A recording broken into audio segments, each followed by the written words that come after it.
പരിശുദ്ധ പരമ ദിവ്യകാരുണ്യത്തിന് എന്നേരവും ആരാധനയും സ്തുതിയും പുകഴ്ചയും ഉണ്ടായിരിക്കട്ടെ. പരിശുദ്ധ പരമ ദിവ്യകാരുണ്യത്തിന് എന്നേരവും ആരാധനയും സ്തുതിയും പുകഴ്ചയും ഉണ്ടായിരിക്കട്ടെ. പരിശുദ്ധ പരമ ദിവ്യകാരുണ്യത്തിന് എന്നേരവും ആരാധനയും സ്തുതിയും പുകഴ്ചയും ഉണ്ടായിരിക്കട്ടെ. പള്ളിമുറ്റത്തൊരു വാർഷിക നടക്കാണ്. വളരെ ഭംഗിയുള്ള, ഏറ്റവും നന്നായിട്ട് ഒരുങ്ങിയ കുറേ പെർഫോമൻസസ് നടക്കുന്നുണ്ട്. വളരെ ക്യൂട്ടായിട്ടുള്ള, അത് കുറച്ചുകൂടെ മേക്കപ്പൊക്കെ ആകുമ്പോൾ വളരെ ഭംഗിയുള്ള കുറച്ച് കൊച്ചുങ്ങളൊക്കെ വന്ന് ഏറ്റവും നന്നായി പ്രോഗ്രാംസ് അവതരിപ്പിക്കുന്നു. അതിനിടയിൽ ഇങ്ങനെ ഇത്തിരി മുഷിഞ്ഞ ഡ്രസ്സൊക്കെ ആയിട്ട് കാണാൻ അധികം ചേലൊന്നും ഇല്ലാത്തൊരു ചെറിയ പെൺകൊച്ച്. ഇത് വെറുതെ ക്ലീശ പറയുന്ന കാര്യമല്ല, നമ്മുടെ ഇടകയിലൊക്കെ ഇപ്പോഴും നടന്നുകൊണ്ടിരിക്കുക. അവൾ വന്നൊരു പാട്ട് പാടുന്നു. അധികം ഭംഗിയായിട്ടൊന്നുമില്ല, അത്രയ്ക്ക് നന്നായിട്ട് പാടാനൊന്നും അറിയില്ല. ക്യാമറ കണ്ണുകൾ അവളെ തേടിയെത്തുന്നില്ല, ഫ്ലാഷുകൾ മിന്നുന്നില്ല. പതിയെ അവളിങ്ങനെ തൻ്റെ പെർഫോമൻസ് ഒക്കെ കഴിഞ്ഞ് കുറച്ച് നേരം പിന്നെയും പ്രോഗ്രാംസൊക്കെ നോക്കി നിന്ന് അമ്മയോട് ചോദിക്കുന്നു കേട്ടു, എൻ്റെ ഫോട്ടോ ആരും എടുത്തില്ലല്ലോ എന്ന് പറഞ്ഞ് സങ്കടപ്പെട്ട് നിൽക്കുന്ന ആ പെങ്കൊച്ചിൻ്റെ അടുത്ത് നിന്ന് കർത്താവ് നമ്മളോട് പറയുന്ന, ഓർമ്മപ്പെടുത്തുന്ന കാര്യമാണ് ഇത്. കർത്താവ് മനുഷ്യൻ കാണുന്നതല്ല കർത്താവ് കാണുന്നത്, മനുഷ്യൻ ബാഹ്യരൂപത്തിൽ ശ്രദ്ധിക്കുന്നു, കർത്താവാകട്ടെ ഹൃദയഭാവത്തിലും. സുവിശേഷത്തിലേക്ക് ചെല്ലുമ്പോഴും ഇത് തന്നെയാണ്. നിങ്ങൾ മനുഷ്യരെ കാണാതെ, ഈ നിയമങ്ങൾ പറഞ്ഞ് അവരുടെ വിശപ്പിനെ കാണാതെ നിയമങ്ങൾ ഓരോന്നായിട്ടുരുവിട്ട് എന്ത് നന്മയാണ് മനുഷ്യർക്കോ നിങ്ങളുടെ ചുറ്റുപാടുകൾക്കോ നിങ്ങൾ ഉണ്ടാക്കുന്നത്? കർത്താവിൻ്റെ നേരിട്ടുള്ള ഇടപെടൽ കാണുന്നൊരു കാര്യമാണത്. വിളഞ്ഞു കിടക്കുന്ന വയലിലൂടെ പോകുമ്പോൾ ശിഷ്യന്മാർ അവിടെ കതിരുകൾ പറിച്ചു തിന്നുന്നത് കണ്ടിട്ട് അതിനെ എതിർക്കാനും അത് നിയമവിരുദ്ധമാണെന്ന് പറഞ്ഞവരെ ശിക്ഷിക്കാനുമൊക്കെ ആയിട്ട് കുറച്ച് പേര് മുന്നിട്ടിറങ്ങുമ്പോൾ അവർക്ക് കോട്ടയായി നിൽക്കുന്നത് കർത്താവാണ്. എന്നിട്ട് ചോദിക്കുന്നത് പഴയ നിയമത്തിലൊരു കാര്യമാണ്. ശരിക്കും ഈ വിശുദ്ധ സ്ഥലത്ത് കയറാനായിട്ട് ആർക്കും അവകാശമില്ല. എന്നിട്ടും വിശന്ന് വലഞ്ഞ് തൻ്റെ അനുചരന്മാർക്കും തനിക്കുമായിട്ട് ഈ കാഴ്ചയപ്പം, പുരോഹിതന്മാർക്ക് മാത്രം ഭക്ഷിക്കാമായിരുന്നൊരു കാഴ്ചയപ്പം, അത് എടുത്ത് ഭക്ഷിക്കാൻ ദാവീദിന് എങ്ങനെയാണ് സാധിച്ചത്? ഒന്ന് കുറച്ചുകൂടെയൊക്കെ ക്ലാരിറ്റി കിട്ടണമെങ്കിൽ നമ്മൾ ഇങ്ങനെ അൾത്താരയിൽ കയറി സക്രാരി തുറന്ന ഒരാൾ അതിനകത്ത് നമ്മൾ ദിവ്യകാരുണ്യ ആരാധനയ്ക്കായിട്ട് വെച്ചിരിക്കുന്ന പരിശുദ്ധ കുർബാന എടുത്ത് കഴിക്കുകയാണെന്ന് നോക്കുക. എത്രമാത്രം നമ്മൾ വയലൻ്റ് ആവും, എത്രമാത്രം നമ്മൾ ഒഫൻഡഡ് ആവും, എത്രമാത്രം നമ്മളവരെ കുറ്റം വിധിക്കും. അതേ കാര്യമാണ് കർത്താവ് മുന്നിലേക്ക് ഇട്ട് കൊടുക്കണേ. ദാവീദ് അങ്ങനെ ചെയ്തത് തൻ്റെ കൂടെ നിൽക്കുന്ന മനുഷ്യരുടെ ഉള്ളറിഞ്ഞതുകൊണ്ട്, അവരുടെ വിശപ്പറിഞ്ഞതുകൊണ്ട്, ആ മനുഷ്യരെ മനുഷ്യരായി കണ്ട് ചേർത്ത് പിടിക്കാൻ പറ്റിയതുകൊണ്ട്, അവരെങ്ങനെയുള്ളതാണോ, അവരുടെ ക്വാളിറ്റി എന്താണോ, അവരുടെ കഴിവുകൾ എന്താണോ എന്ന് നോക്കിയിട്ടല്ല കർത്താവ് സ്നേഹിക്കുന്നത് എന്ന് വചനം നമ്മളെ ഓർമ്മപ്പെടുത്തി തരുന്നുണ്ട്. അങ്ങനെ ആയിരുന്നെങ്കിൽ ഇന്ന് ഇവിടെ നിങ്ങളുടെ മുൻപിൽ ഇങ്ങനെ നിന്ന് വചനം പറയാനായിട്ട് ഇങ്ങനെ ഒരു പുരോഹിതൻ ഉണ്ടാവില്ലായിരുന്നു. ആകാരം കൊണ്ടും അറിവ് കൊണ്ടുമൊക്കെ ഒരുപാട് പുറകിലായിരുന്ന ഒരാളുടെ ഹൃദയത്തിലുണ്ടായിരുന്ന ആഗ്രഹത്തിൻ്റെ പുറത്ത് മാത്രമായിരിക്കും കർത്താവ് ഈ പൗരോഹിത്യത്തിലേക്ക് വിളിച്ചതെന്ന് നല്ല ഉറപ്പുണ്ട്. അതല്ലെങ്കിൽ ഒരു കാരണം കൊണ്ടും ഇത്ര മഹോന്നതമായിട്ടുള്ള ഒരു സേവന ദൗത്യത്തിലേക്ക് ഒരു ചാൻസ് കിട്ടില്ലായിരുന്നു എന്ന് തന്നെയാണ് ഞാൻ വിചാരിക്കുന്നത്. കർത്താവ് ഇങ്ങനെ മനസ്സ് കാണുന്നുണ്ട്. അതുകൊണ്ട് തന്നെ നമുക്കുള്ള സുവിശേഷം അതാണ്. നിങ്ങളുടെ പുറത്ത് എന്തൊക്കെ നടന്നാലും അതിനെക്കുറിച്ച് ആകുലപ്പെടണ്ട. കാരണം കർത്താവ് ഉള്ളു കാണുന്നുണ്ടെന്നേ വചനം നമ്മളോട് ഒരു കാര്യം കുറച്ചുകൂടെയൊക്കെ അത് പവർഫുള്ളായിട്ട് പറഞ്ഞു തരുന്നത് വിശുദ്ധ മത്തായിയുടെ സുവിശേഷത്തിൽ നമ്മൾ കാണും. നിൻ്റെ ശരീരത്തെ കൊല്ലുന്നതിൽ കവിഞ്ഞ് നിൻ്റെ ആത്മാവിനെ ഒന്നും ചെയ്യാൻ കഴിയാത്ത ആരെയും നീ ഭയപ്പെടേണ്ട. അത് പിന്നെ വേറെ തലത്തിലേക്കാണ് പോകണം. ആ ഒരു വചനം നമ്മളെ കൊണ്ടുപോകണേ. നമ്മുടെ ഉള്ളറിയുന്ന തമ്പുരാൻ അത് നമുക്ക് തരുന്ന കരുത്ത് ചെറുതൊന്നുമല്ല.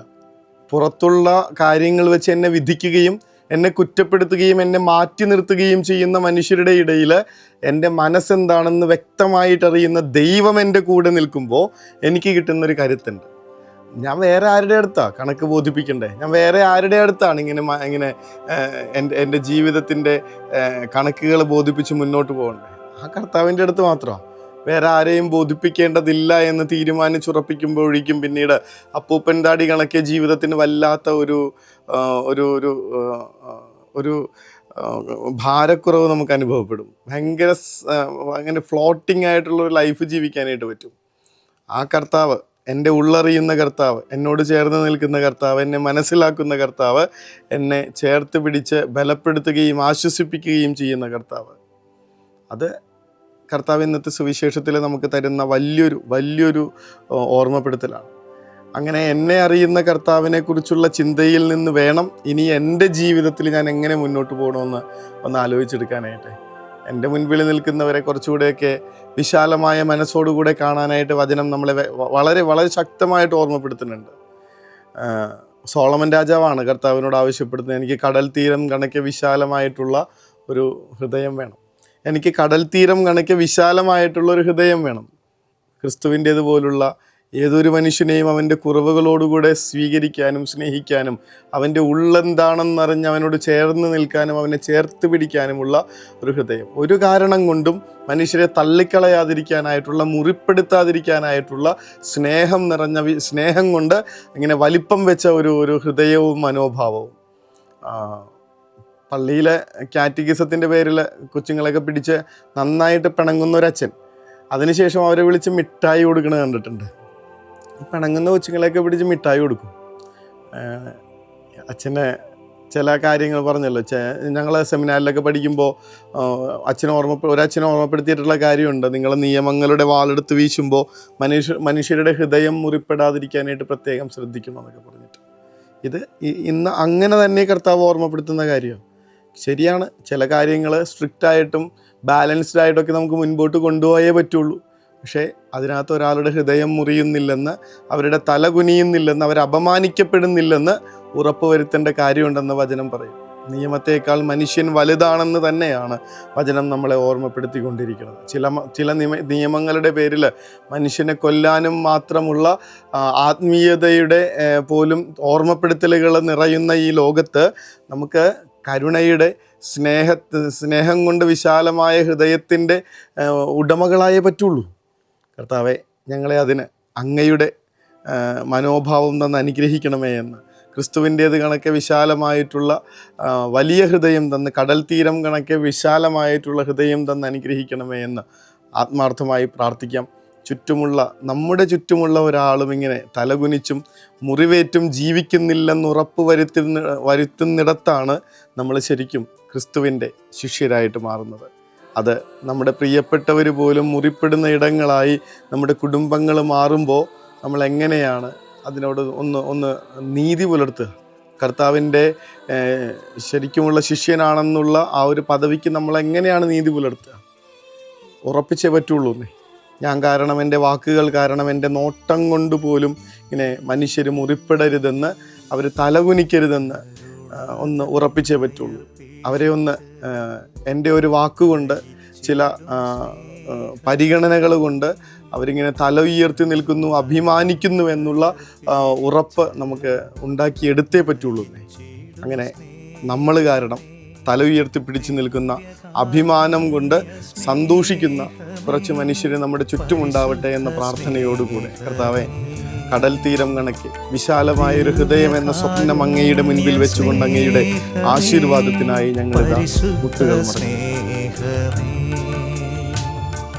പരിശുദ്ധ പരമദിവ്യകാരുണ്യമേ, അനന്ത സ്നേഹമേ, പരിശുദ്ധ പരമദിവ്യകാരുണ്യമേ, അനന്ത സ്നേഹമേ.